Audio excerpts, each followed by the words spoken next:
Can you see me, ET? I see you. I see you're there. Oh, what a day. What a day. What a week. Can you hear me, ET? ET phone home. Yes, sir. Okay, good. Hallelujah. Oh, my goodness. We're trying it again. Yes, yes, yes, yes. I'm sorry, folks. I it's been so long, and I'm sorry that I've done one of these. That you have three options when you set up these streams. You can do it as an unlisted, you can do it as private, or you can do it as public. I knew I didn't want to do it as public, and I couldn't remember, well, was it private or was it unlisted? And I didn't remember. And when I set it up in StreamYard, hey, there's Glenn. There he is. Hello, brother. Hey, you shouldn't be up driving and on the phone. I'm gonna call law. What interstate are you on? I think I'm on 840. Okay, all right. Mile marker, please. But I set it up in StreamYard as private, and then when I got over to YouTube, it explained to me what the difference was, and I changed it in YouTube to unlisted. So YouTube showed it as unlisted, but in StreamYard, it was still private, and so that's why y'all couldn't comment. But hey, we got it straightened out. We figured it out. So this is, and it actually worked out well, because I did a test piece to see if I really liked the design or not, and it was still engraving when it was time to go live, and it finished in between the time I screwed it up and got it live again. So I didn't cut it out, I just engraved it. Turn that off so I can hear. So this is the concept that I've decided to work on. Let me go full screen. It's going to be something like that. And we're going to design that from scratch using nothing but the tools in Lightburn. And you're like, well, I don't have any dog heads. That's what this month's art library is going to be. I've got 30, 40 at least different dog heads that I'm going to be sharing with the gold patrons. Let's see here. Go back to full screen or share screen. Oh, and Glenn dropped off. Okay, we either lost him or let's see here. Solo. There we go. He may have been going through a tunnel. He's driving through Tennessee somewhere. All right. So let's see here. Good. We're back. Yes. Here we go again. I was looking to see if Craig's made it yet. And Glenn's flickering in and out. Again, like I said, he may actually be going through a tunnel. It's weird how we are able to chat with each other, but we couldn't see it. But you couldn't see it. No, that's weird. Okay. Well, I screwed it up. Y'all were chatting, but I couldn't see it. And I think it was because it might have been on YouTube. It was unlisted, but in StreamYard, which is where I'm actually streaming from, it was private. So, and what we got here? We got add stage. We got John in the house. We got Glenn. Glenn's muted. Glenn keeps popping in and out. He's on the road again. Let's see here. Glenn might be chatting to one of Clack's friends, but not there ain't no telling, but he's not in Bama. He's in Tennessee. And I need to send a link to Clack and to Steve about trying to be a guest tomorrow night on tomorrow's live stream. Tomorrow, Saturday night's live stream is at 9 p.m. tomorrow night, and it is going to be a special salute to Rolly. Anybody who has a Rolly and can, anybody that can stand up and testify as to how awesome this machine is and how great it is, I encourage you to, I'm going to share the link like I did here, where you can actually come and join in the stream, and you can actually give your testimony right, firsthand. Or you can do it in the chat. If you don't want to get online and be on camera, that's fine. Do it in the chat and talk about how great it is and how, if that's your opinion. Some of you bought rollies and you had a few issues, but I don't know anybody that didn't have issues that Leo didn't make it whole. He either got it fixed or replaced the entire machine. So he didn't ask any questions. He took care about it. And the reason I'm doing this is twofold, or many fold. And I am not going to bring up that fathead tomorrow. I'm not going to give him any attention whatsoever. But the fact that before I even knew that Rolly was closing up, he had already made a video saying, "Hey, Rolly's closing up, and here's the new laser you need to be using." And he's pushing a brand new laser out there, and I'm like, okay, that's fine and dandy. But he's rode Rolly. That's a cash cow for him. He's made a bunch of money off of Rolly. I think in my total commissions from Rolly, I think I might have gotten maybe a total of $2,000 from Rolly. So nothing drastic, and that's over an 18-month period or so. But I have turned off my link. My referral link. I don't want anybody using my referral link when they buy a Rolly. I want anybody who's been on the fence about buying a Rolly, get off the fence and buy one now. The quality hasn't changed. The warranty is still the same. He's buying the parts to maintain those and keep them going for 2 years. And you're going to be able to buy them cheaper than the original buyers want. So I had to buy this one. He didn't give me this one. After I bought it, he ended up discounting the price, but I paid for it. And the fact that Leo had to make the decision he's made about closing up was a horrible decision to be faced with having to do. I know, because I was in his shoes. When I had my strokes, I was okay after I had my heart attack and my open heart surgery. I didn't have my strokes until 2 years after I had my open heart surgery. And whenever I had my open heart surgery, I sat in my showroom at the tire store and I cried like a baby, because I just realized I couldn't do it anymore. I could not do it anymore. And that was my life. And not only my life, but I had, half a dozen to a dozen people who were dependent on me for their livelihood. And then I was like, I'm not going to trust anybody else to keep my store going and maintain my reputation. So I made the hard decision to close shop. And that's what he's been faced with. And when you do that, when I did that, I had tons of tire inventory. Tons of inventory I had to get rid of. And as soon as I told my employees, guys, I can't do this anymore, I'm going to have to close up, half of them, just like Fathead, jumped ship and was gone. Left me high and dry. Half of them stayed and helped me get things wound up and tied up. And that's what I'm trying to do for Leo. And I had a very, very interesting email from Leo this week where he's invited, he's welcome, because if he's still in China, it's a 12-hour difference. So when we go live at 9, it'll be 9 in the morning for him. So it's feasible he could join. But he made the comment that his eyes have been opened and that he has now seen that everything that Fathead has been telling him has been a lie about me. So God only knows what he's been saying. And I've been, and I'm telling you guys this, because you're my patrons and you're my supporters. But I will never mention this on YouTube, but he running me in the ground, but Leo said, hey, my eyes are open.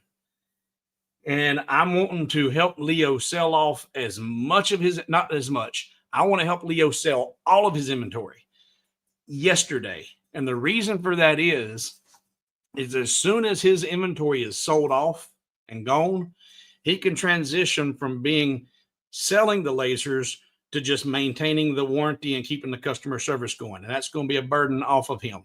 His inventory's gone. He's just got to worry about having the stock of the supply and replacement parts. And he said he's buying enough parts to maintain those lasers for 2 years, a year's worth of warranty and then additional pieces. And I'm going to buy a couple of modules. I have to now because I had a piece of cedar get away from me last night and melted my laser, my module. So I was already going to buy one, but now I got to. But if you have been on the fence, jump, buy it. The quality's not changing none. The price is less. You still have the same customer service and the same warranty. And if you already own one, please, if you got anything good to say about it tomorrow, put it in the comments like you are now, or jump in the stream tomorrow when I open it up for people to come in. Because even if Leo doesn't join in to say hey and thank you to everybody, I think it would be just an awesome thing for him to be able to look back at this and say, okay, we love you, we appreciate you, appreciate what you did, and we're praying for him. We hate that he's had to do what he had to do, because this was his dream, and it's a hard thing to do, to give up on a dream. So I'm gonna look and see what all the comments that I've been missing here. Andy says, because of everything that's going on with Rolly, I was very hesitant to purchase a Rolly product, but because of your unwavering support of Leo, well, God bless you, Andy. You will not be disappointed. I'm telling you, the product has not changed. And his decision to close was not based on anything other than circumstances unrelated to the laser world that just forced his hand. He couldn't do it anymore. You'll not regret it. And Chris, and Sharon, it's a hard decision to be put in, and like I said, it especially rings true for me, because I walked that mile. The new laser is nothing special. The only thing interesting about it is the air quality monitor. I noticed when you were first on LMR that he was always right and you were always wrong. And that's not just with me; it's with everybody. It's everybody. I don't think the parts will be enough for 2 years, given the amount of people saying they will be buying and upgrading their machine. Well, he can always, right now that they haven't shut down, the vendors haven't shut down production. He can still ramp up and meet the needs, and should not be a problem.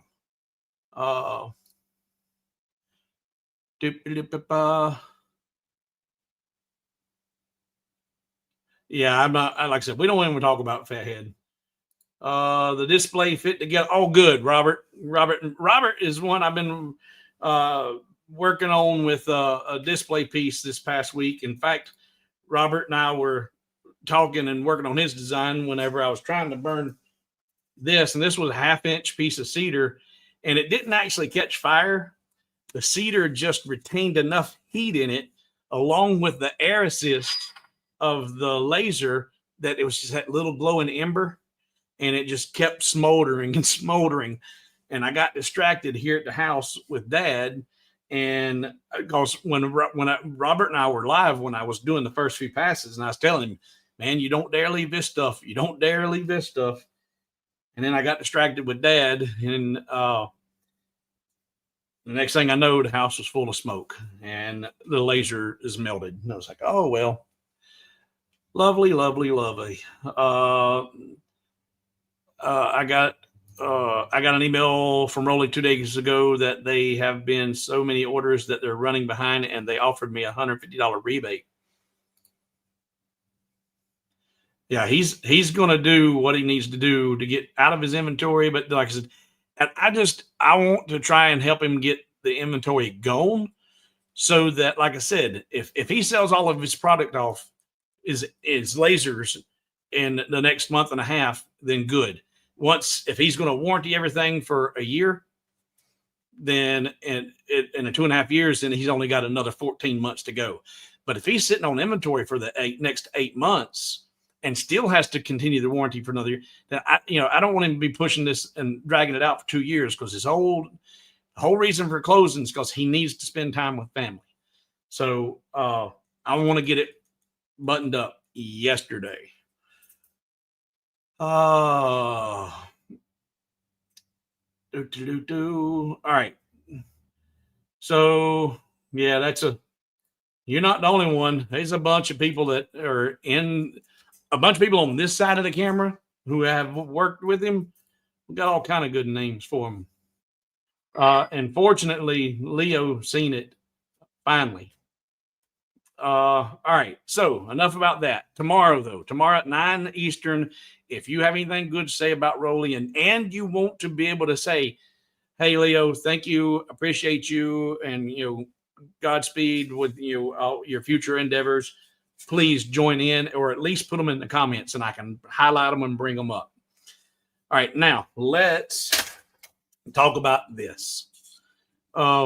This is going to be a real simple design. If you've got some artwork already, great. But each of these, everything that's in here is a separate piece of artwork. The snowflake, the little ivy leaves or the holly leaves, the dog, and I'm going to show you. We're going to design this from start to finish. And the biggest thing about the design is the dog heads. And I showed you in the video that about this coming up. It will be that'll be the art library that I share with all of the gold tier supporters this month, is the dog library. In fact, let's see, there's Steve. Let's add him. We got people dropping in and out. We're going to leave John. Hey, Steve. We're going to leave John there, see if he comes back. Nope, he's gone. And there he's back. And we lost another one. All right. So, and if you guys have got any suggestions about any way that this can, I decided to do it in just 2 layers. And here I just did it one engraving, but we'll do it in 2 layers so that the dog head is engraved on the back piece and a little recessed in there. And I think it's going to look pretty good. So if you guys have any suggestions, either here in the studio or anybody in the chat. In fact, John and Steve, if you guys will help me watch the chat about any of the comments, if anybody's got suggestions, because I'm going to go full screen with Lightburn, and I won't be able to see much going on in the comments. Let's see here. File. New. No, I don't want to save everything. Discard gone. All right. And full screen. Solo. Swap. Okay. All right. So the first thing I want to think about is, how big are these going to be? Am I going to design them for an actual Christmas tree ornament size? Or do I want them to be large enough to be a solo wall hanger or door hanger? But regardless what the final intent's going to be, if I design it small enough that it looks really good and a 3.5 inch ornament, when you scale it up, it's still going to look good. But the problem, like I said, I've told you before, if you design really large and then scale it down, you can find yourself losing details and things not working out so good. So what I'm going to do is I'm going to start with my material. And I do this a lot. What my material shape is, or size of my material. So I'm going to put a toolpath out here in a 300 by 300 toolpath. Oh, I need to keep that locked. And you know what? And I found this out, and I've shared it with a few of you already. If any of you have not downloaded Lightburn 2.0 yet, and you've had reservations, all the hiccups, there's still some small hiccups going on, but I learned, I've told you guys before that these are horrible. Laptops are horrible with Lightburn, and it's because this one is it's not a new one. It's fairly old machine. It was still running Windows 10, and the resolution on the screen was causing it to condense things in Lightburn menus, and they were hidden, and you couldn't find them, or the color palette was disappearing, and you have to reload. It's a lot of problems. Well, it's all because of resolution with the operating system on this laptop. But I was doing it because I wanted to see the bugs figured out. Finally, I finally updated to Windows 11 on here, and 90% of the bugs in Lightburn 2.0 went away. So if you haven't upgraded to Windows 11, I would, if you're a Windows user, not Mac, update to Windows 11 and do your 2.0 update, and I believe you'll probably be happy. So Robert says, please let him know if you want to see the actual display case. I can join for a few. Yeah, absolutely. Yeah. Go for it. Bring you click in and join in. I'll make you full screen and we'll show off what we did. But I start out with my 300 by 300 material, and let's make it 300 by 300. Now, if I'm trying to think about this, if I'm going to be selling these, I want to maximize the material and get the most I can out of these things. So if 150, if I get 3 across there, that's 50 mil wide. So let's look and see what, and that would be 350 is its way 3. So it'd be 9 pieces potentially out of here. So let's see what that would look like at, no, did I say that wrong? It's not 100 mil wide. I'm sorry, not 50, 100 mil by 100 mil. And if I put that in the left and the top, and then we did 3 of those with 0 spacing and 3 more with 0 spacing. There you see the grid that you could get 9 pieces out of a single piece of 300 by 300. And so that's what I'm going to start with. We'll see. Somebody wants to loan me some money. Turn that off. That's the only calls I get. And it's all bogus. All right. So first thing I want to look at. Let's go to my art library. I'll go to my art library. All right, and I'm gonna get my Chihuahua again. I like the little Chihuahua. I'm gonna bring my Chihuahua in. I'm gonna need that for the backboard, and then I'm gonna need a dog bone.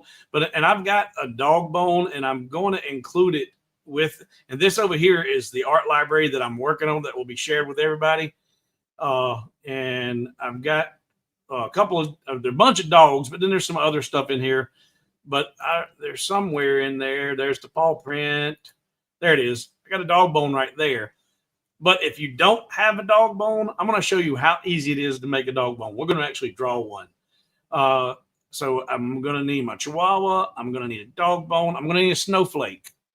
And I've got a snowflake. I've got a whole library of snowflakes. And if you don't have snowflakes, guess who's got a video on how to make snowflakes? Hobo with Wood does. I've got using the array tool. I've got a whole video on just making these snowflakes. So there's that. I'm going to need, I'm going to draw some circles and a rectangle. So circle. Oh, I need my accents. And I think I shared this accents folder with the gold patrons earlier too. And I want this one. All right. So got that. I got my snowflake. And we're going to draw the dog bone. And there's 3 dogs custom. Let's see. I'm going to add him to the stage for a second. Because this actually can kind of come hand and work together. Add the stage, full screen. what we worked on for him was a display case. Where is the full screen? There it is. He's had some magnets that he wanted to display. Do you have any of the magnets you can drop in there? Yeah, hang on. I got a couple down here. He's got a vendor that he sells these at, and he needed a way to display the magnets, but also store the inventory. So we designed this box this week that works as both a display case and a travel case. Did you get the outer shell finished? No. Okay. All right. So there you go. So the one in the front there sits, kind of at a 45, and then I'll give you a little better light. Hang on. And then there's 4 different storage compartments. That better? Oh yeah. And then the 4 storage compartments will hold, I think, about 25 magnets each, so you can get up to like 100 magnets stored neatly in behind there. And so if you're going to do ornaments for display and sale, a box like that could come in real handy. And then especially if you're going to make a bunch of them, and then you could add the personalization afterwards. But there's a side view. Yeah. And there's an outer case that it slides into so that it can secure them while they're transported and nothing's getting bounced around. That's the back. Yeah. It turned out pretty good. So we finally got everything lined up. There's the bottom of it. How many times did we had 8 versions before I finally got it right? Yes, sir. Yeah. All right. Looks good. All right. I'm going to jump back over and get to designing these ornament. Thanks for showing it. Oh, you're welcome. Thank you for helping. Yep. All right. Back to here. All right. So now I need to get everything into this 100 by 100 square. So first thing I'm going to do is I'm going to grab my little Chihuahua, and that's Cheech. I've named my Chihuahua Cheech. I'm going to come up here and select a circle. I'm going to look for that there in the center. I'm going to hold Shift and Control, and I'm going to draw it out to where it almost fills that up. I'm not going to go completely full because I need to put my dog bone down there, and I got to put my dog bone down there and my snowflake. So we're going to bring that on down a little bit, and we can always take it up.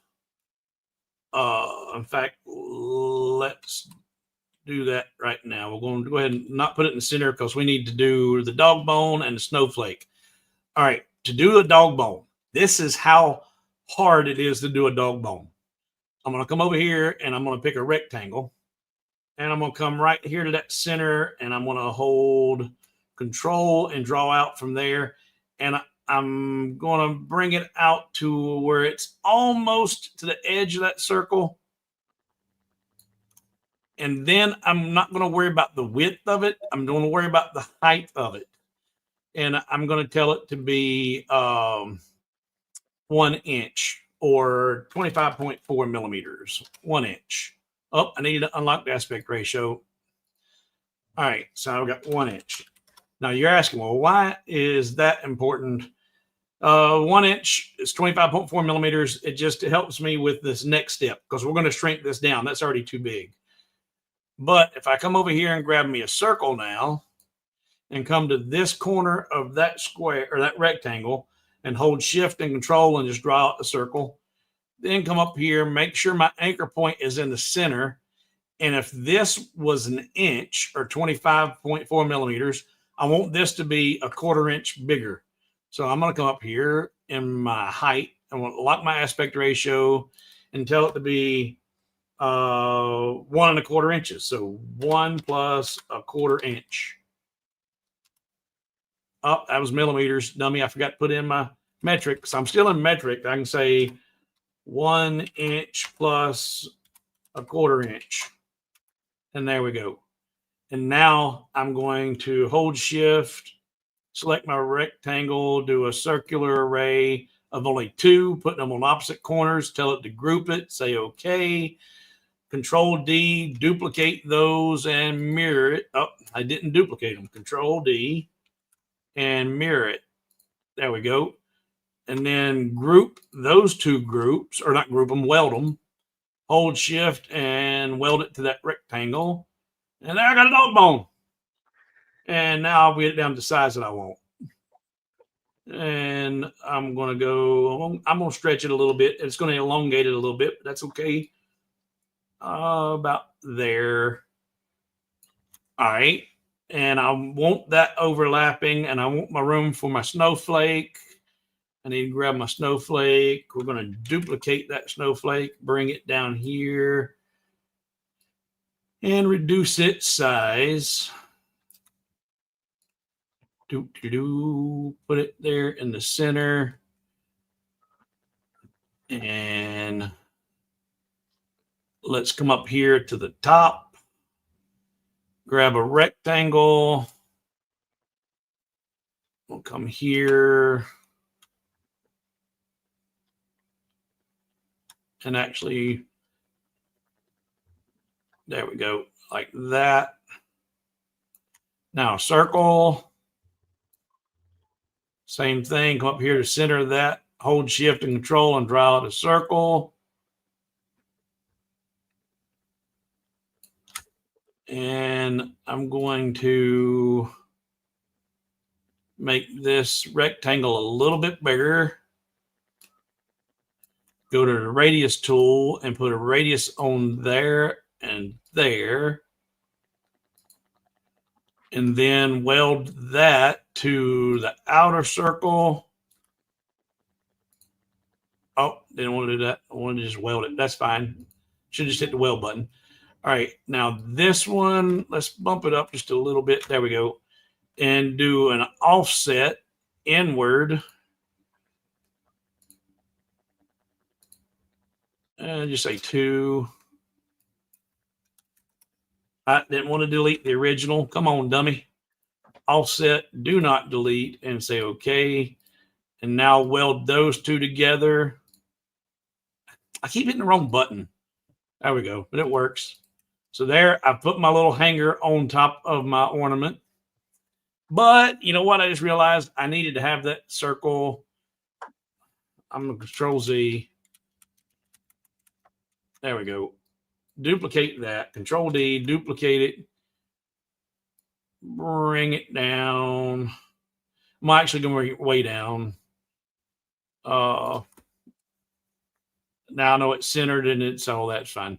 All right. And now I can actually just grab that one and do the offset. Say OK, and then grab all 3 of those. And this time hit the weld button. There we go. Now I can actually do the same thing with the dog bone. Am I ready? No, I want to take the circle out. Gummit. I'm trying to rush through this because I don't want to keep y'all here forever and ever. And if anybody's got any questions or suggestions, like I said, don't hesitate to pop up. But go back to that again, and I'm going to make that a little bit bigger and bring it down a little bit. I want to get it just above that line right there.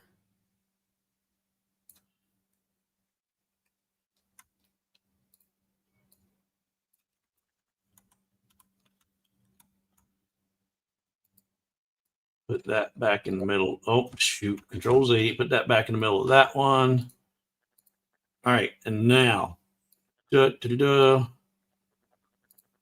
weld that up. Weld. No. Oh. All right. So that one's bigger. Now I want to create the inner off. Well, shoot. I ain't going to undo it again. That's why I put this in here anyway. We'll duplicate this one and stretch this one out. There's always another way. And I want to put that one at least 15 mil. Let's see where we're at. If I hadn't already welded that, I'd just done a 15 millimeter inward offset. That's 8. Well, let's look at 12.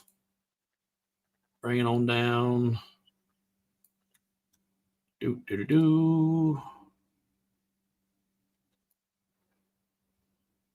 10.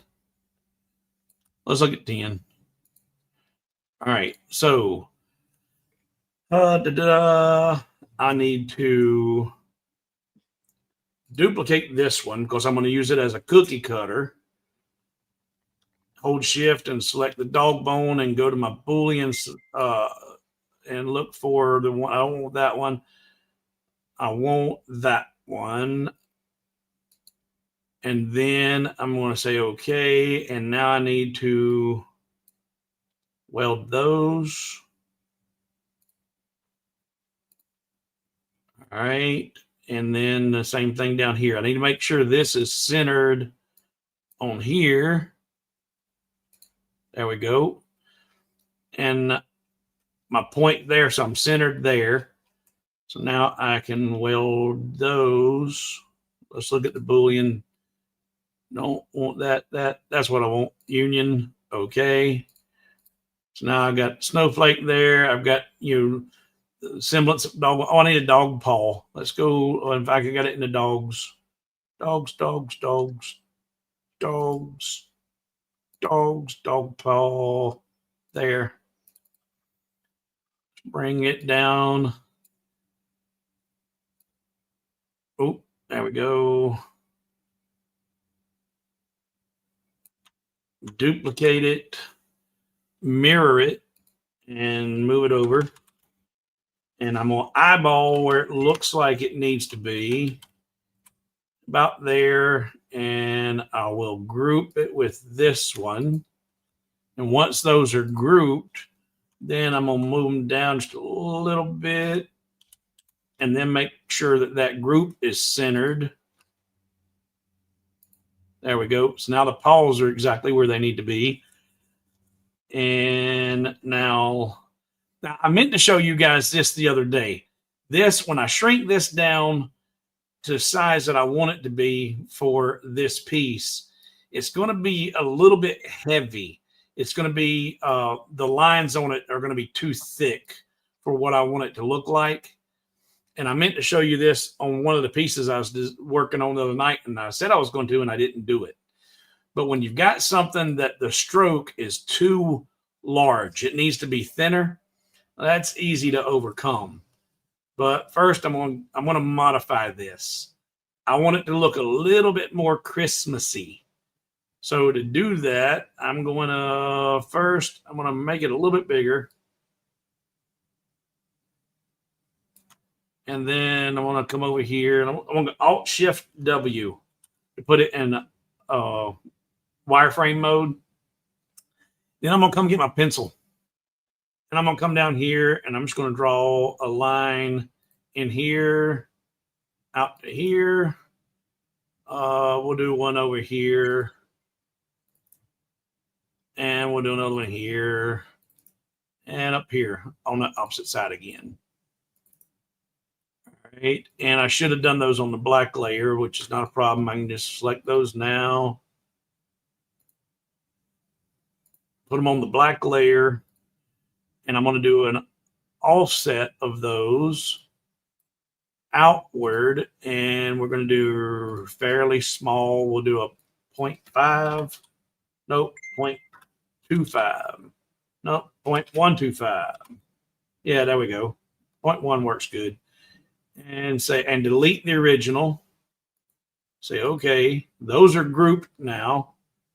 And I can hold shift and that and weld them. And then go get my circle tool and come over here, hold shift and draw out, or hold control shift, draw it out from the center. And that looks good. And same thing again, control shift, draw out a circle, select my circle.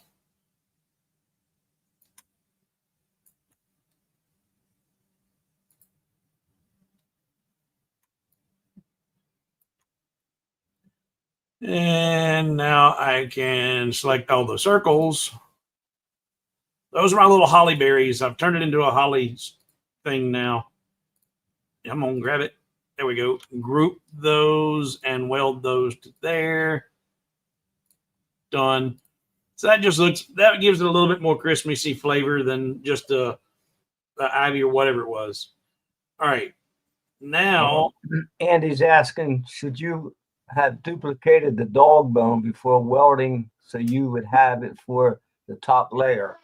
I'm not going to do a dog bone on the top layer on this one. So you could, if you wanted to do it as a 3-layer design, then if you would have duplicated it and kept it and then put it over to the side, then you could engrave the dog bone by itself as an individual piece and glue it up as a third optional layer. But I've decided on this one, I'm only going to go 2 layers. So I don't need it here. And because right now what I need for the other layer that the dog's going to be engraved on, actually all I need to do is grab, in fact, I want to modify that just a little bit down here. I'm going to draw me a straight line across here. Let's put that on the red toolpath. Come on, select it and go on the red toolpath. There we go. And I just eyeballed where that's at. And I'm going to grab my scissor tools. I'm going to cut it off here, here, and here. And now that flattened that out a little bit. Get rid of the rest of that and the rest of that.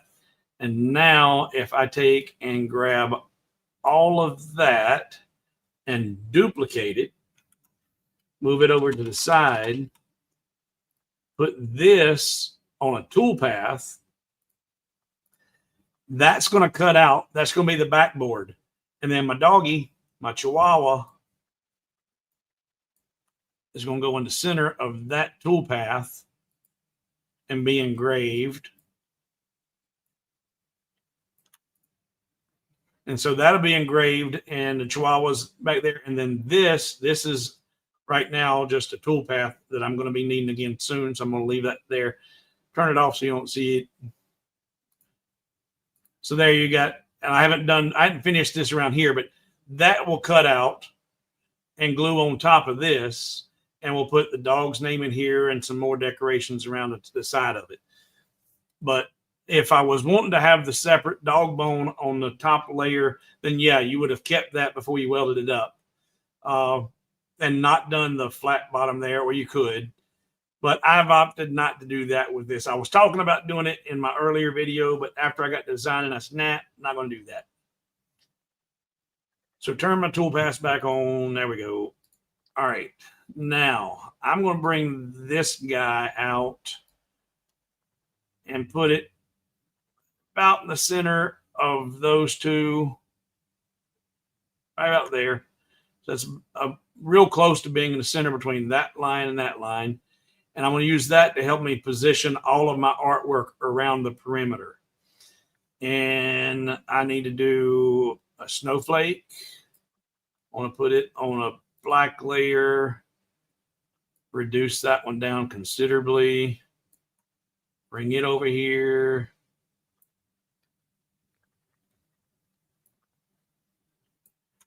And thank you for that, John, bringing that up. That's just trying to watch the chat too for you. Yep.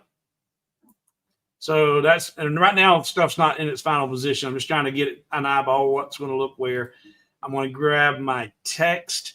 And when you do something like this, guys, especially if you're going to be selling it, if it's for yourself, do whatever you want to do. But if you're making items that you're going to sell, make it so people can read it. It don't matter how pretty it is if you don't know what the heck it says. And when you're doing something really small, those fancy brushed and scripts and calligraphy and all that stuff, yeah, it gets a little bit hard on the eyeballs, especially when you're supposed to be wearing glasses and you're not. What's that say? So your best bet is it's this random hat that I got here. The Royal Crown Cola, it looks like that's probably just one of the Arial fonts or something.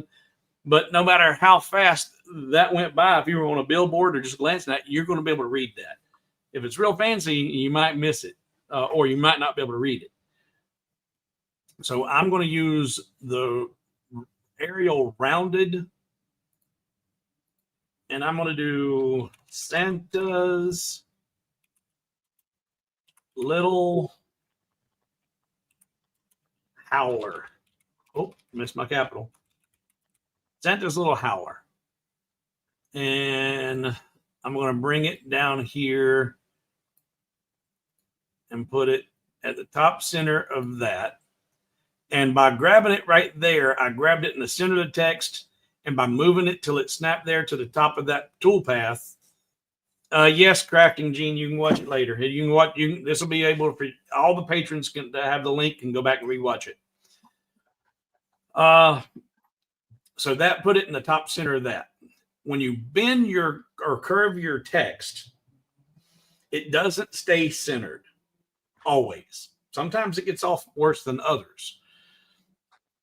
But right now, if in fact to ensure that that's centered at the top of that, if I hold shift and select that toolpath and tell it to go to the center, vertical center, you see it didn't move because I snapped it to center.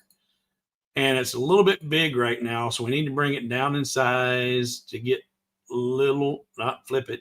There we go. Keep it going. We'll go right about there. And now if I start bending that and make sure it stayed in the center, I'll show you it did. Center, no move. Now I'm going to start curving that with the purple circle. And as I bring it down, and the reason I've left that blue toolpath in there, the blue toolpath here is a fixed position, and it's pretty much centered up on those outer perimeters. And when I start bending this text, you see that purple curved line pop up around the text. I look to make sure I get that to where it's symmetrical around the toolpath. It's not going to match up with the toolpath because you see how it's high at the top. Well, I look at the distance up here where that curved part of the text is at and that line and make sure that I've got it symmetrical all the way around the outer perimeter of that toolpath. And that's when I know that I've got it about as good as I can get it centered up. And that right there looks pretty darn good. And now if I take that, hold shift and select that toolpath, you may see this move. See there? That is technically centered, but it looks like crap. So I would go with your eyeball and not what Lightburn says is centered. And so you got to be aware of that, because if you placed everything and then you went and selected everything and then just told everything to go to center, well, it could mess up your piece. So be aware of that with your curving and actually with any of the placements of your stuff. All right, now I'm going to do the same thing here with this snowflake as far as using this toolpath to make sure it's in its center position. So if I grab that center of my snowflake right there and look for it to snap to the line right there, that's when I know it's on that toolpath. So, but now where is it going to be? I don't know yet. I don't know where it's going to be in proximity. So, but when I do, that's how I know that I've got that placed, centered up there. First, I'm going to work with my little holly placement. We're going to bring it up. And I could skew it and try and change it. This is curved more than the actual circle, but what I'm looking for is equal distance from this tip and my circle and that tip and my circle. And then I feel pretty good about it. So if I rotate it just a little bit, right about there, and then I look for, there's my center point. I'm not going to snap that to the ring, but what I'm looking for is if this, right, let's grab a line right here and tell that to go to the center of that. Let's grab it and tell it to go to the horizontal center. There we go. Then I'm going to look to put that area right there at that intersection point, because if this is the center line, that's going to look the best. So if I hold shift and control shift and my right arrow over right about there, if I zoom out, that looks pretty good. I actually probably need to rotate it a little bit more because now that I got it in place, this is a little further out down here than up there. So let's rotate it.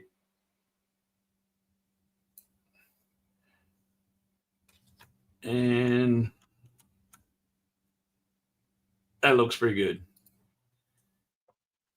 So now I'm going to take and I'm going to duplicate that, Control D, duplicate it, flip it, and arrow it over, just moving it straight over, and then kind of judge it. Where did I get that? It's really a little bit closer to the inside of that. So I'm going to Control arrow over.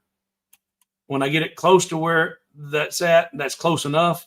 I can now hold Shift and select that one and group them. Then hold Shift and get that inner circle and tell it to go to the center. And now it's exactly centered up. And now that I've got my text exactly where I want it, and I've got my holly bush sprays where I want them, I'm going to duplicate my snowflake, bring that over. Right about there. It's close enough for right now. And I'm going to group those for a second. And then those are already grouped. That's fine. Now what I'll do is hold Shift, select all three of those, and tell it to distribute horizontally with even space between them.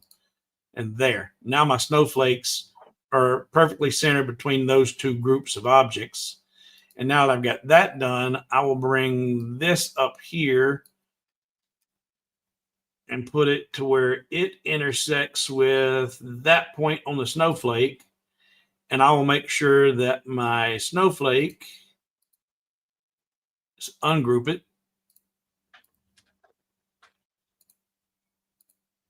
There we go. And it's just a little bit off. I can hold Control and arrow over, and that's too much. So let's go to my gears and my units, and we're going to tell this to move it in about 1/4 of a mil. Say OK, and using Control Shift, there we go. And I'm actually just going to drag it and snap it right there. So now that's centered up there. And I'll do the same thing. I'll select this one and just drag it and snap it right to that center right there. Done. Those snapping cursors, if you get friendly with them, they can be really, really helpful. So now I have got that extremely symmetrical. The paws are centered up. The holly leaves, the sprays, everything is done. I showed you how to create that back piece. And we're, if let's put it in fill mode. There we go. And now you could, let's group this guy and bring it over here. You don't really need this toolpath anymore. Group all of that and do your array. We need 3 of them, and we're going to increase our Y spacing, or X spacing rather.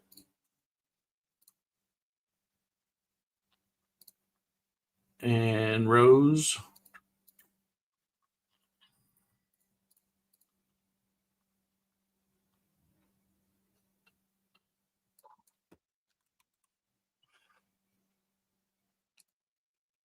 And then you could send that to job. You got 9 pieces and do the same thing with this one. And you, depending on what laser you have and how comfortable you are with your laser, if you wanted to do these at a craft show or a craft fair, if you had the Rolly, you could definitely do a lot of this work pre-cut, pre-done, and then the exact same piece of material that you could just cut all these out of, that's your template to lay the pieces right back into to do the personalization and or to put the dog head on there, whatever they want. They want the poodle, they want the Chihuahua, they want the Rottweiler, they want what they want. You can always add that personalization and cut out, 90% of the cutting and engraving, so you can make personalized pieces a whole lot faster. You're going to show how to skinny up that thing. If Oh, yeah, thank you. See, I was going to do that in the other stream, and I didn't do it. There. All right. So, yes, if you feel like that spray is a little bit too heavy, the stroke is bigger than you want, we're going to select that. Let's go to the wireframe mode, ungroup it again, get down to where we can get just that one, still grouped.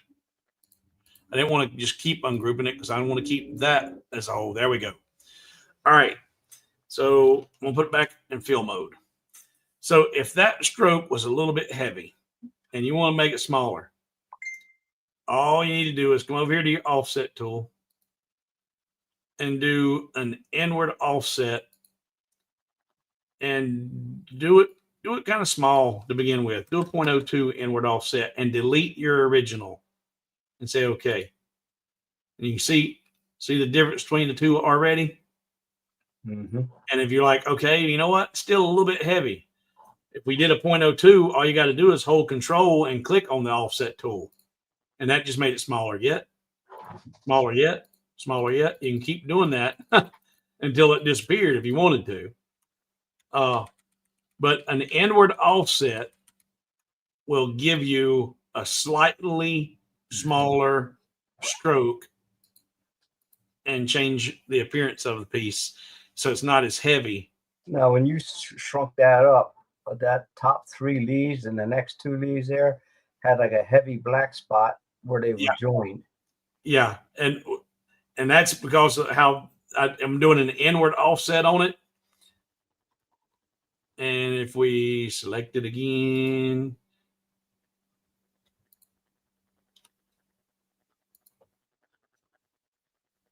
this is getting smaller and smaller and smaller. It's all getting smaller, but because this is so big, eventually that just becomes dominant.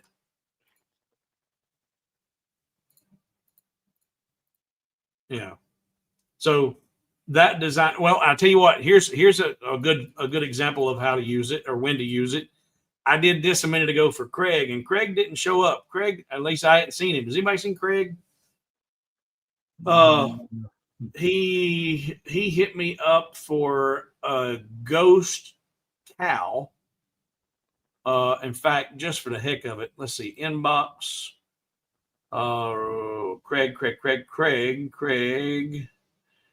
Craig seen this. Let's see, do this and this. There we go.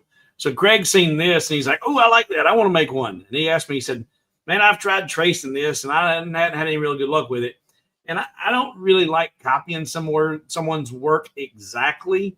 And because I don't want to be copying my work and selling it as their work." But I was like, okay, that's cool. And just like you watched me just create this piece from scratch using my own variation. Well, I've seen similar things to this. I'm not reinventing the wheel here. People have done dog, ornaments for the last, since lasers come out. So if you did a Google search, you're going to find something similar to this. Well, I said, you know what? I'm not going to trace it, but let's check this out. So I went and got my Highland cow. Let's see, cows, Highland. And I got this little cow right here. It's my groovy little Highland, Highland cow. Little baby Highland. But that is a lot of heavy engraving. And if we make that, and this was an example of when you design something really big and then we shrink it down. And if you wanted to do this, you get a whole lot of dark engraving and it doesn't look as good. It needs to be a little bit lighter. And so if we did that same thing there, I just did that 0.2 offset again. So that it lightened that up, and that's going to engrave a whole lot nicer. But I took my Highland cow and created this guy for him. And so there you go. So there's a little Highland cow that's a ghost. This is boo or moo. I mean boo. But when you've got one that's got a lot of heavy strokes, just a slight inward offset can help lighten that up some and give you more detail. And I'll bet you that there'll be some of the poodles. Let's look at the dogs. My poodles. I got so many poodles, but there's so many variations of poodles and toy poodles, and that one's a lot. And yeah, see, this would be an example. All that dark engraving. If we do, and I'm not going to hold control so you can see what I'm doing. It's an inward round 0.02 offset. Delete the original and say okay. It just lightens it. It makes everything just a hair smaller on all those lines. And if we do it again by holding control, it's just not as, the hairs are not as thick.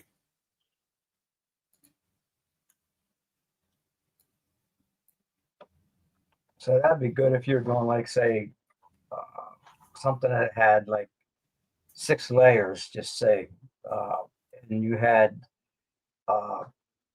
the lines, like each layer was skinnier than the one behind it. You know what I mean? Yeah. And then, so if you had something that had like, say, like a turtle with a sea turtle with a fin, and you had a lot of little holes in there, you could use that offset to change them holes, instead of going in there and trying to change each one. You could just take the whole group and like you did, and that way it would shrink them down so that you would get that offset from the layer under it. So I'm going to include this this artwork for the 2 separate layers. The dog ornament will be in the dog library with all the dogs, and any of the golds that's in here right now. Let me go down the list of this. In fact, let me go back over here and make it full screen, because I've not completely finalized this art library yet. Let's bring it out solo and make it big.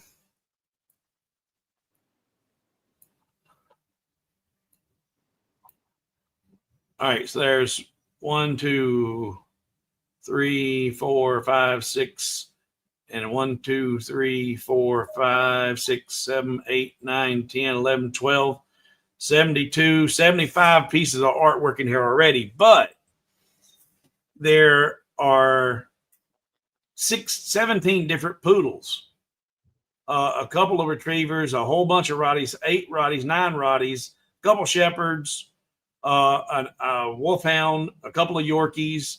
We got some Dachshunds and some bulldogs, and a couple, or 1 or 2 boxers, I think, in there. The Chihuahuas, Labradors. Is there? And I've even got some little cute ones, little Christmassy. Different.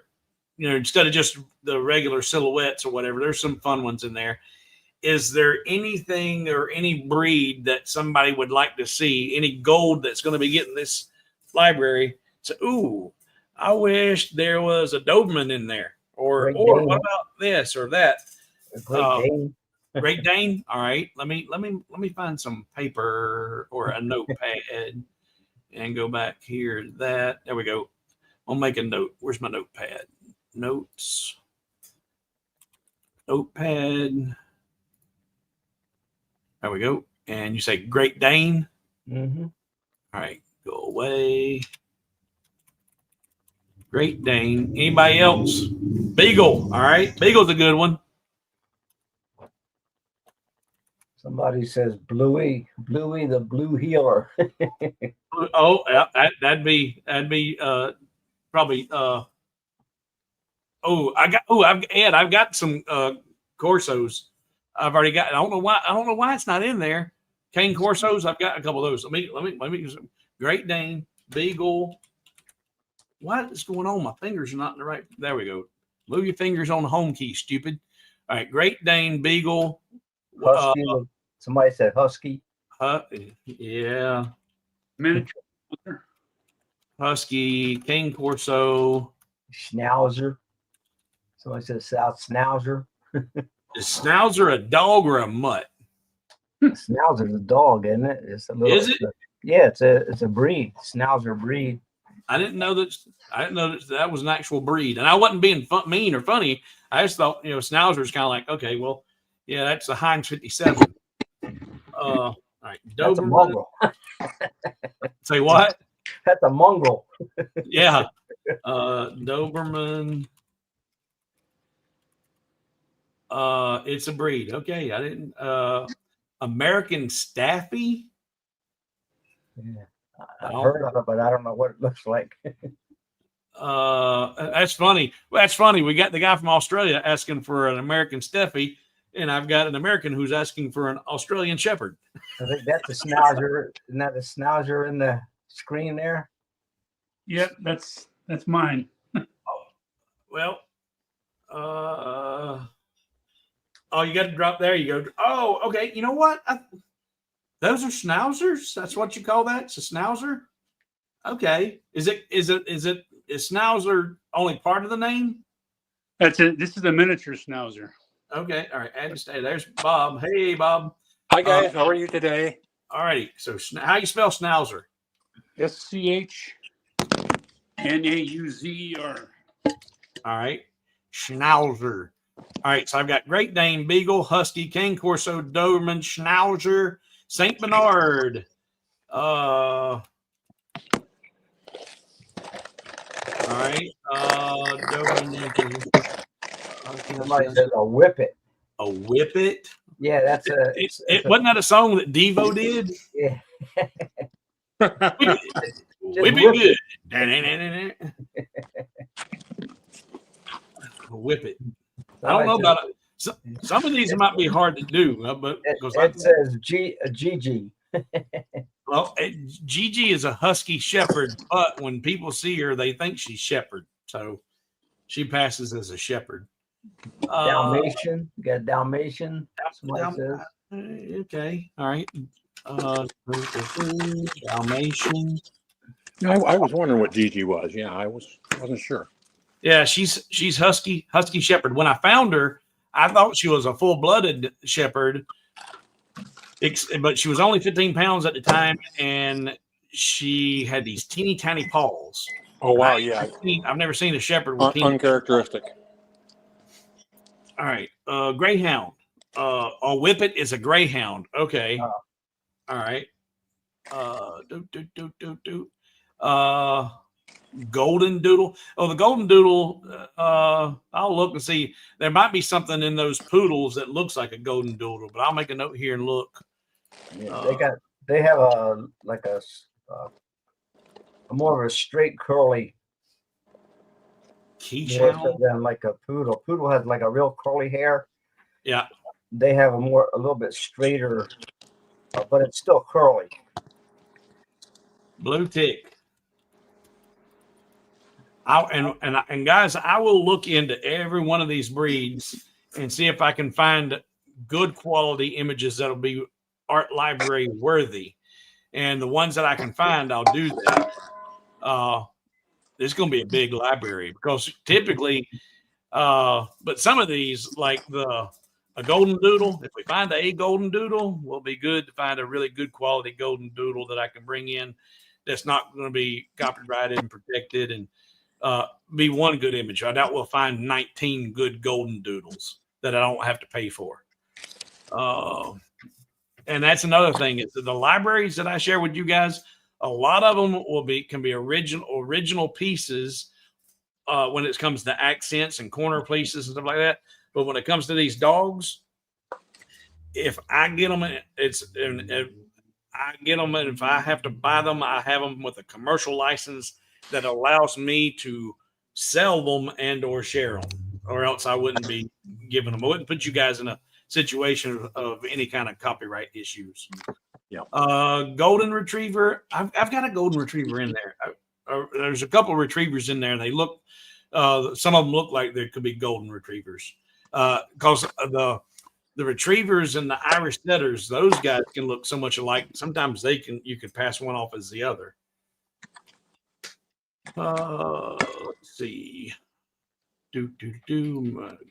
What have I missed so far, guys? I'm sorry I'm a little late. I was doing granddaughter detail, so just got home. You'll have to watch the replay, but what we did was they closed that up. Designed this. Oh, the Christmas design. Yeah. Oh, nice. And it's got a back piece that goes behind it that you put the dog Oh, face. very nice. Well, I saw the preview that you sent out to us what you were going to do, so I pretty much knew. Yeah, nice. Yeah. Oh, very nice. So, but for anybody who wants to design their own or put a little twist on it, they can go back and watch. You can watch this video all day long. And these videos, I don't monetize them. I don't put ads in them. At least I'm not on purpose. I don't anyway. So if you've got this link in Patreon, you can always click on the YouTube video and rewatch it and see how I did what I did, put your twist on it. Or, and if you're not a gold patron and you're not going to get this art library, at least now you can recreate it yourself. Thank you again for your help you gave me with these. The slimming the stroke. Yep, I've got to go, but you made my day with that trick. Yay! So Sharon was like, "Okay, cool but making that skinny that's what she got from it." Excellent. What is this? I think I've got. Oh, shut up! Some Gemini's wanting to help me with something. I've got some terriers in there. A bull terrier. I got some pitties. I thought I had some pitties in there. I will add that to the list. Where'd my notes go? Notes. There we go. And you say bull terrier and pit. Staffordshire.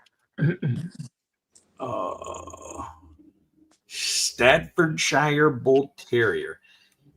That's what I had. Staffordshire bull terrier and a pitty. It may be pit terrier. Ours was called Staffordshire pit terrier. All right. All right. Done. All right.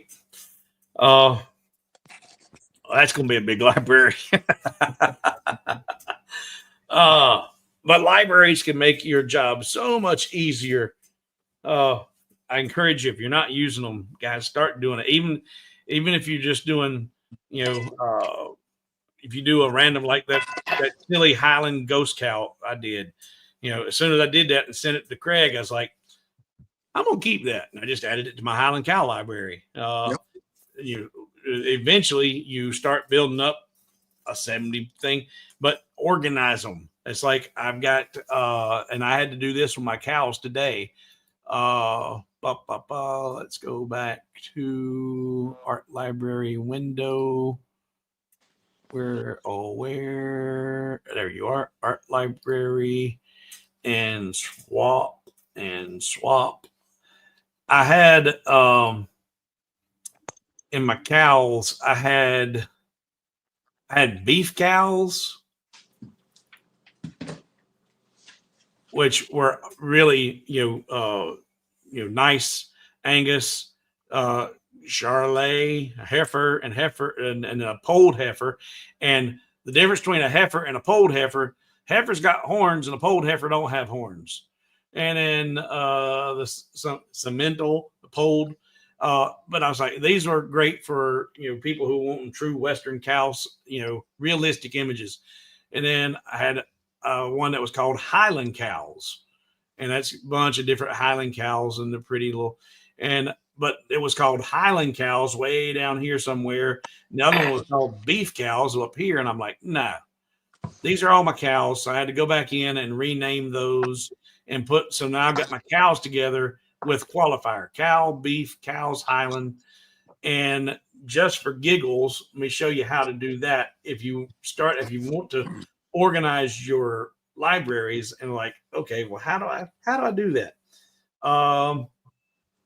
So for giggles, let's just look at bathroom. Just got bath right now. Let's say I want to change that from bathroom, and I actually wanted to call it outhouse. Well, the first thing you want to do is unload it. Get it unloaded so it's no longer in your Lightburn display. Then you're going to grab your File Explorer and you're going to go to where you got your art library stored. I have mine stored on my desktop in my Lightburn folder, art libraries, and currently it's called bathroom right there. And if I want to change that, I'm going to now right click on it, get my properties, and just come up here and leave the .lbrt, and now I'm going to call it outhouse. Nifty. I didn't know you had to unload it first. It can cause problems if you don't. Yep. Outhouse. And did I spell it right? My eyes are not great. Outhouse.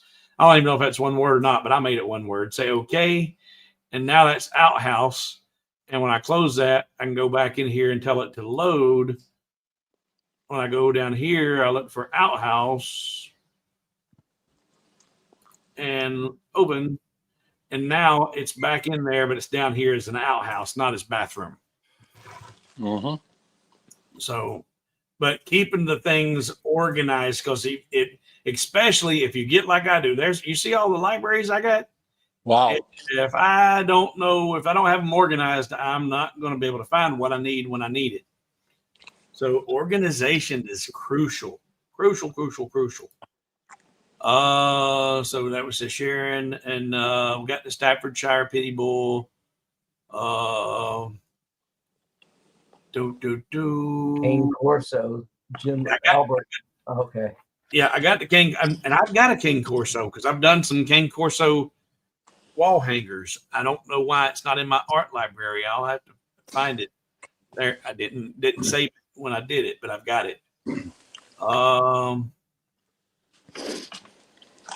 Yeah, and Chris says I have so much in my libraries I can usually find something to work from. Yep. You end up drowning in artwork. You are so right about organization too, Steve. I'm our local town historian, and as you know, archiving. I mean, millions of files, and even as well as I think I do, I still can't find stuff. I know I got it, just don't remember where it is. Yeah. A jagged terrier. Is that spelled right, Jim? Jagd terrier. Jagged. Well, it's just Jagd. Notes. There we go. All right. Terrier. And then, and I've got the Cane. Cane Corso is going to be easy because, like I said, I've already got that one. And we'll find some schnauzers. All right. I've got a list of 1, 2, 3, 4, 5, 6, 7, 8, 9, 10, 11, 12, 13, 14, 15, 16 different more breeds. And I'll try to find at least 1 or 2 of each. So that's going to be another.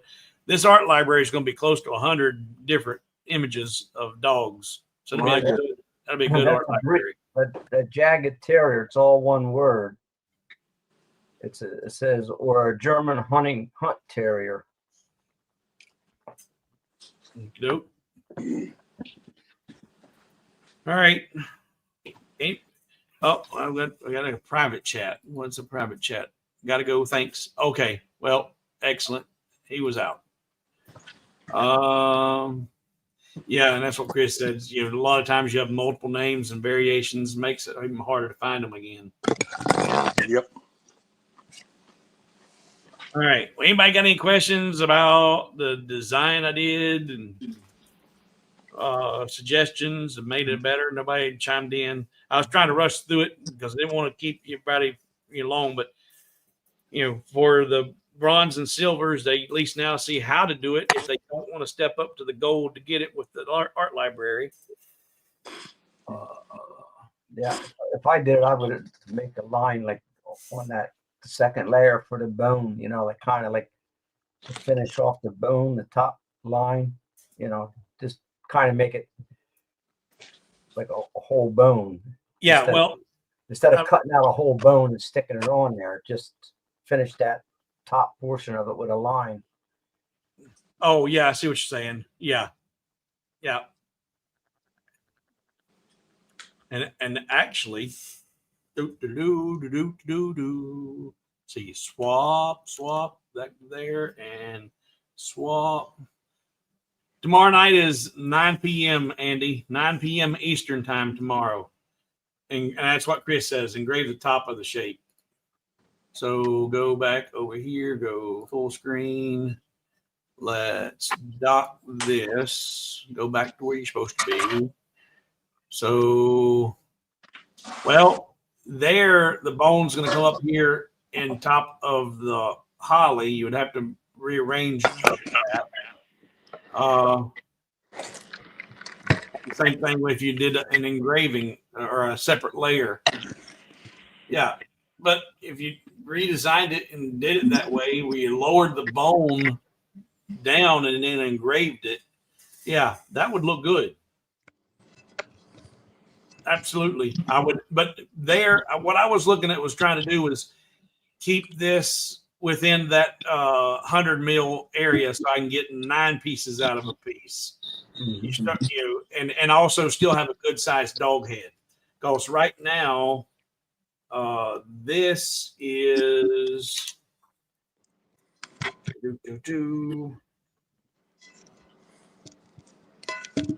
80 mil. It's 80 mil wide, and top to bottom, it's 95 mil. So you could get, that size, you could get nine of them out of a single piece of 300 by 300. And that's still, you see the size of it compared to my hand. That's a decent size. Oh yeah. Got to be close to 4 inch. If you dropped the bone down and engraved it, I mean, that would look good. It really would. But I think you're going to then be pushing the boundary of maintaining it within that 100 mil area. You might go from, because everybody's machine is different, like my machine, I buy 20 by 30 inch material because I have a 20 by 28 machine. Yeah. Cutting area. Yeah. So, for me, it's no big deal because I can just upsize, half an inch or something just to get what I want. And Lori says, and how would you do that? Engrave the top part of the bone? Well, and Chris says, I would do another one with a 9 piece, do one with 9 and do another one with a 6 layout. If you did one with the 6 layout, you could definitely make it a little bit bigger. And what the heck? Lori's asking, let's be 450, right? Well, yeah, I'm gonna do a different version real quick using all of the artwork I've got instead of drawing bones and all that. And this is how you would do this, Lori. Swap that back, go back there. So bye poodle. If I come down here and start with just a circle, do an offset of 12 looks good. Say okay. I didn't want to delete that. Golly, turn that off. Put both of those on a cut path. Grab my dog bone. And this is in the dog art library. There's my dog bone. Put that on a cut path. Shrink it down to where it looks about like what I want. Do it about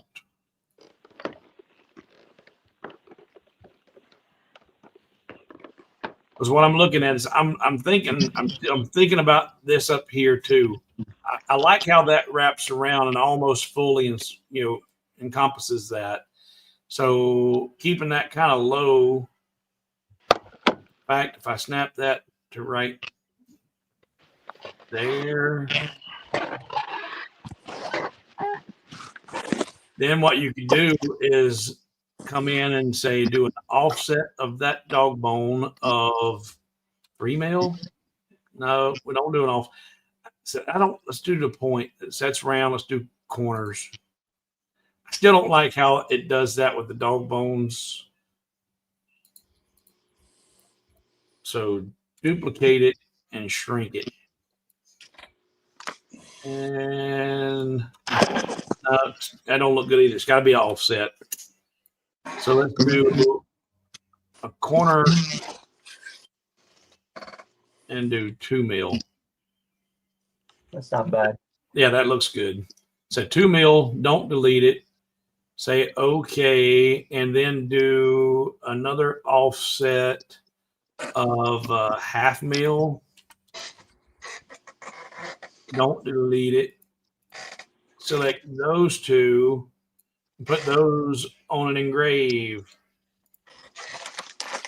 And then when you weld those up, your dog bone's still there. And then you can put your paw in there. There's the paw.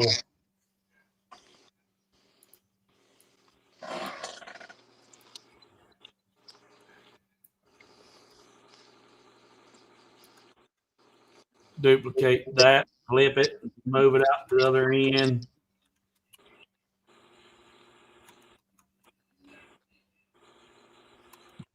And then put your dog's name in there and then do the other artwork like we did there. So you can do it that way too. And that does look good.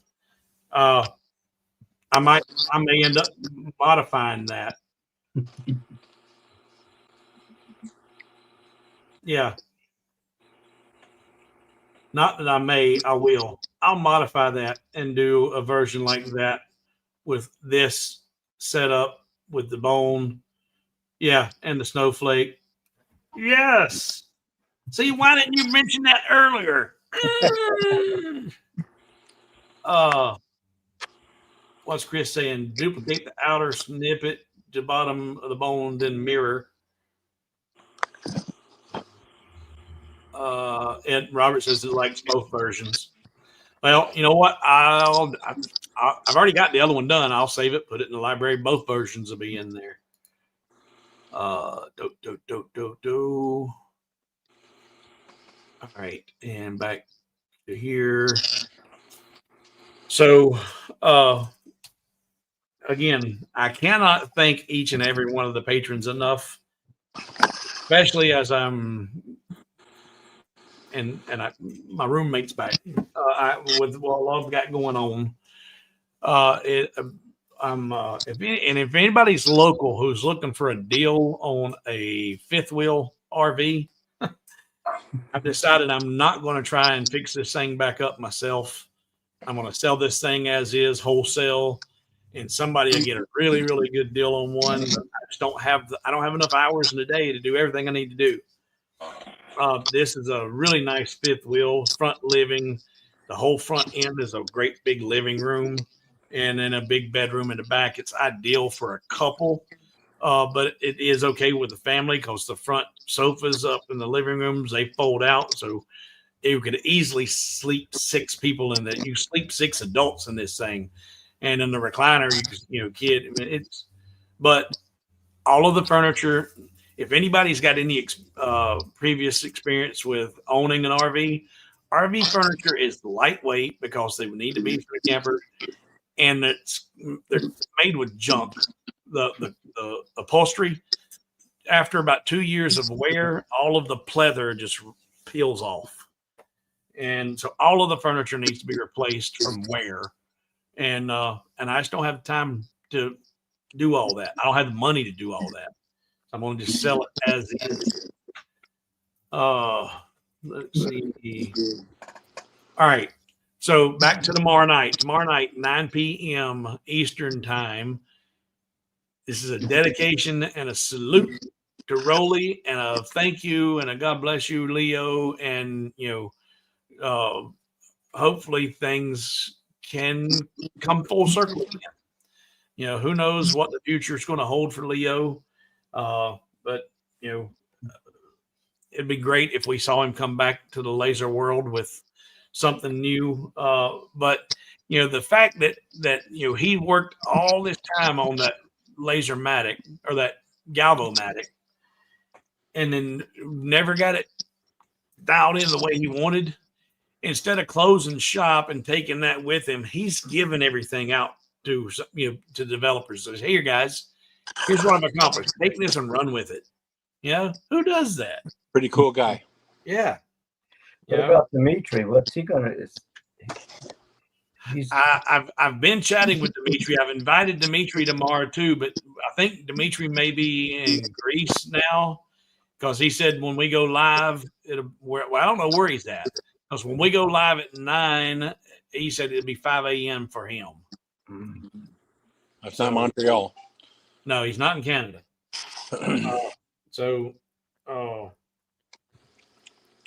He might be in Greece. But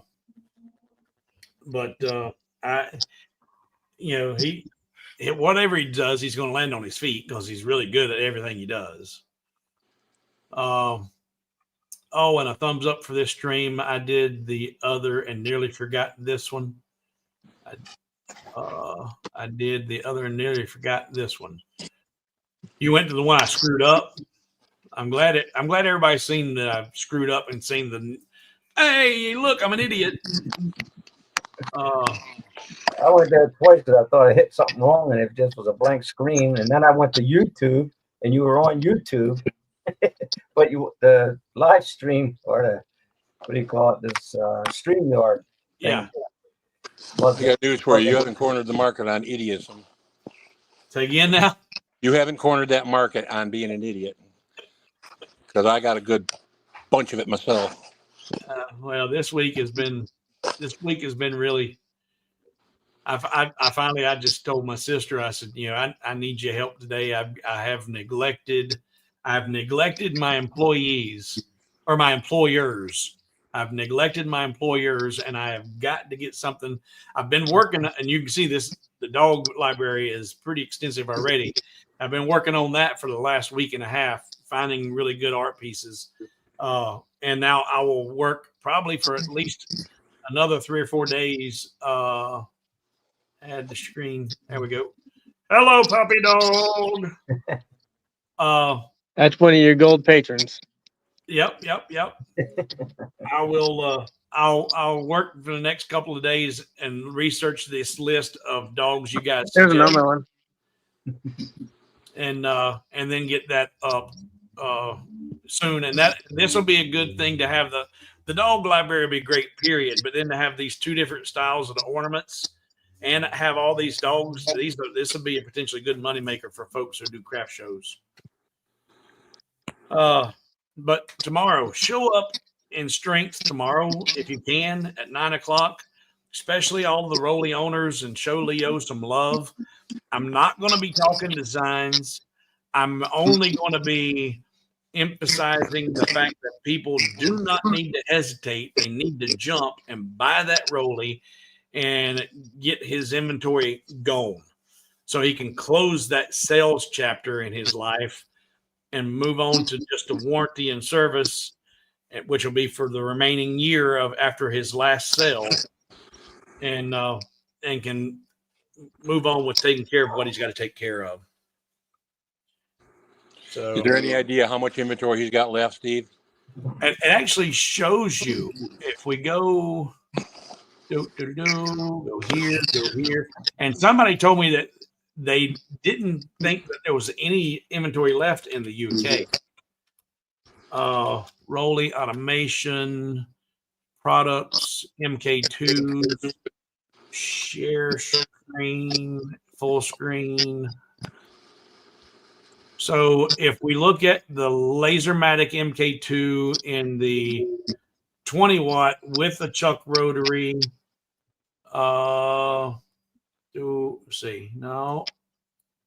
Where did I see this yesterday? No. Oh, there we go. 9 items. The 30 watt with no rotary. He's got 9 items. And he's got plenty in stock with the rotary, and plenty in stock. So no rotary. He's only got 6 20 watts left, and 9 30 watts left with the MK2. But if you do it with the rotary, he's got bunches of them. And if we look at the XW,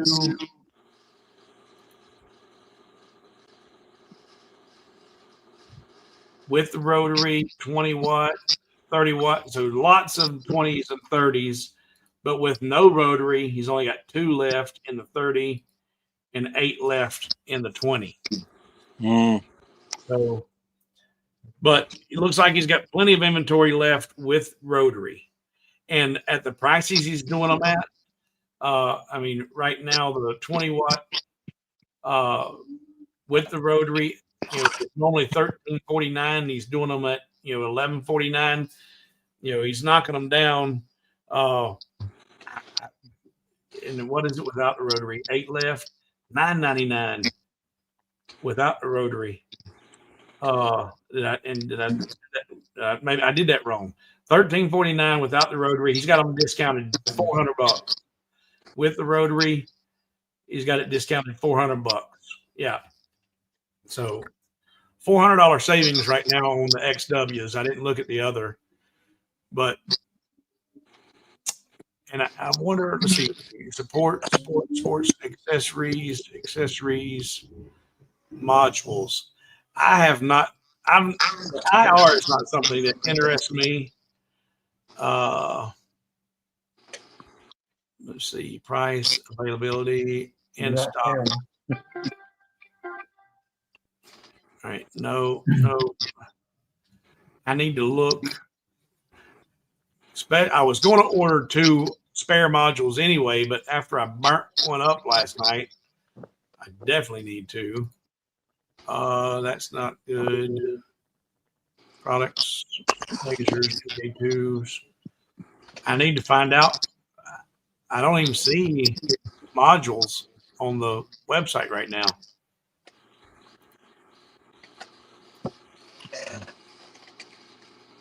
Availability,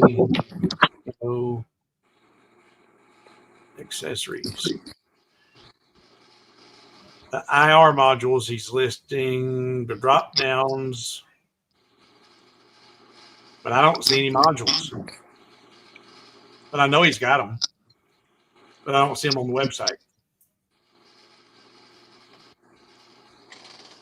Yabba dabba doo.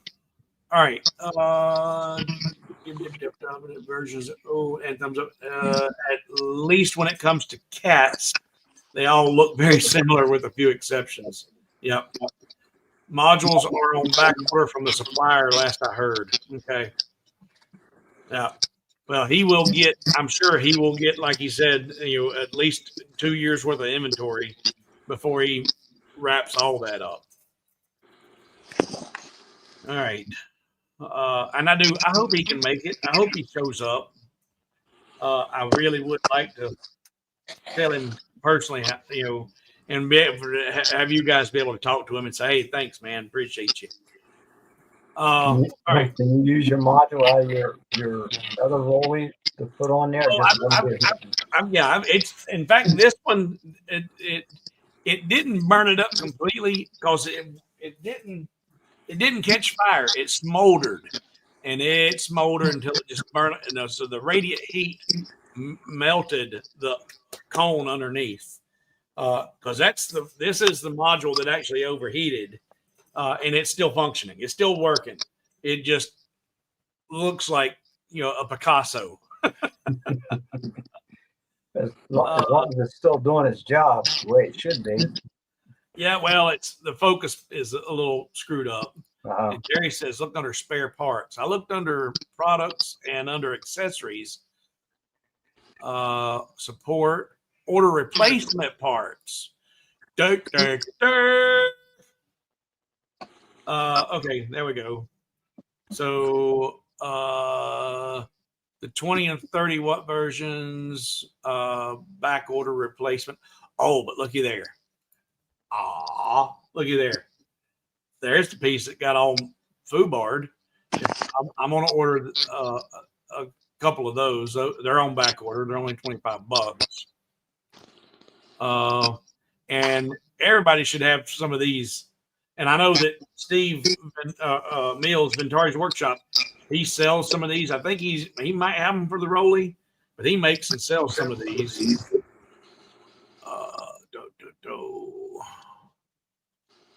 How about the boards? Probably be good to get a board, an extra board. I am completely electronically ignorant, completely. But I would think if something's going to fail, it would be that. Yeah, but this is over a year, almost a year and a half old.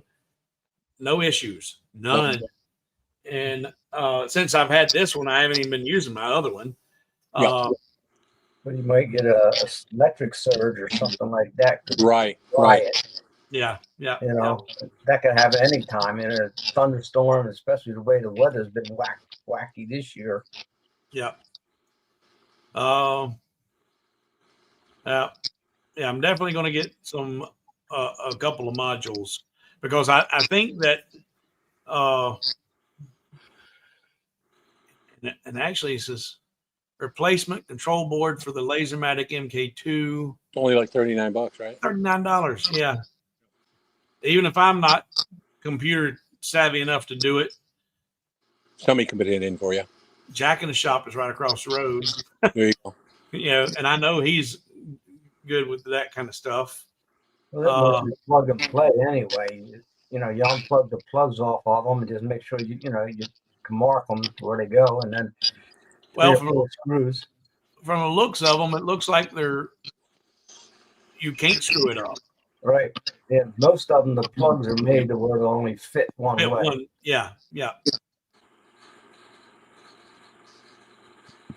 It's not like a CNC where, CNC, you got the four stepper motors and they all got the same plug. The only thing that happens is you stick it in the wrong hole, it's going to make it run the X run where the Y is supposed to. And I'm gonna pan this around so you can see. I intended to do a unboxing and setup video Monday or Tuesday for the Cubico. Mm-hmm. And the Cubico is right there on the other side of the hat press. I've got it out and I've got a piece of material on the work bed right there, but I'm trying to do it with Mill Mage. So I'm figuring out the Cubico and figuring out Mill Mage, both of those at the same time. And but regardless of what I get done with the my first test cuts and pieces with my Cubico, I will be giving away a Cubico on the last Saturday of next month. And I won the one from Clack Shack. Oh yeah. Yeah. Well, you're not eligible. No, I'm kidding. No, I wouldn't. No. Well, I'm giving it to my little great nephew behind me. He's 10 years old. I figured get him started in, Yeah. So I was looking. I'd already said I was going to give it away in September. And then I said, looking at it, I'm not going to ship internationally. And since I'm not going to ship internationally because of expense, then I need to do it when I've got the largest crowd domestically, and that's the 9 o'clock schedule. And tomorrow is going to be the first Saturday of next month at 9 o'clock. And then the next one, calendar. September the 13th. Wait a minute. Yeah. No, not tomorrow. Tomorrow is still August. That's right. Yeah. So the 13th is a 9. The 27th is a 9. So September the 27th. September. If anybody's still watching, September 27th will be the the night that I give away the Cubico. So you definitely want to, whatever you're doing, if you're traveling to Nashville, Tennessee, and you want to be able to be where you can get logged in if you want to try and win the Cubico. And I've got the Cubico, the upgraded spindle. So it'll be 2 spindles that come with it because it comes with the stock one. I've got the upgraded spindle. Plus I got the laser module, which is going to be kind of cool. The laser module is only a 5.5 watt laser module. And I've got a 5.5 on a little bit larger open gantry. And you want to do some really fine detail work. You know, that's why I use the 10 watt when I'm doing my engraving here. But with that 5.5 watt, boy, you can get some fine lines with that stuff. So 5.5 watt module, a faster spindle, and the dust shoe collector, and the Cubico. It's going to be a nice package. Somebody's going to be really lucky to get that. So the 27th, put it in schedule. Make sure you're going to be there for that. All right. The 27th, Scott. September 27th, 9 p.m. is when I'll do the Cubico giveaway. All right. I'm going to run off here to go find. I heard my front door open. I don't know if they were coming or going, but I'm afraid they were going, and I don't know where they went. So I'm going to go on an Easter egg hunt. All right. Yep. No, thank you, Scott. Thank you for your support. Thank everybody for your support. And I will work on this dog library a little bit more tonight, tomorrow afternoon. Who knows? I may have that whole thing up by the first of the week with the 2 ornament possibilities and all the dogs. If nobody's got anything, I'm going to get the case done for you and have a picture of it tomorrow for you. excellent. Yeah, that'd be great. All right. Thanks a bunch, Steve. No, thank y'all. I do. I cannot stress how much your support means. We're with you, brother. Yeah, and take care of yourself. You know, Bye. that's the most important thing is taking care of yourself. Night, guys. I would. I've got others that become before myself. I will. But take care of yourself so you can take care of them. Absolutely. Yeah. All right, guys. Y'all have a good one, and we'll see you tomorrow night. Night. Good night. Have a good one. Bye.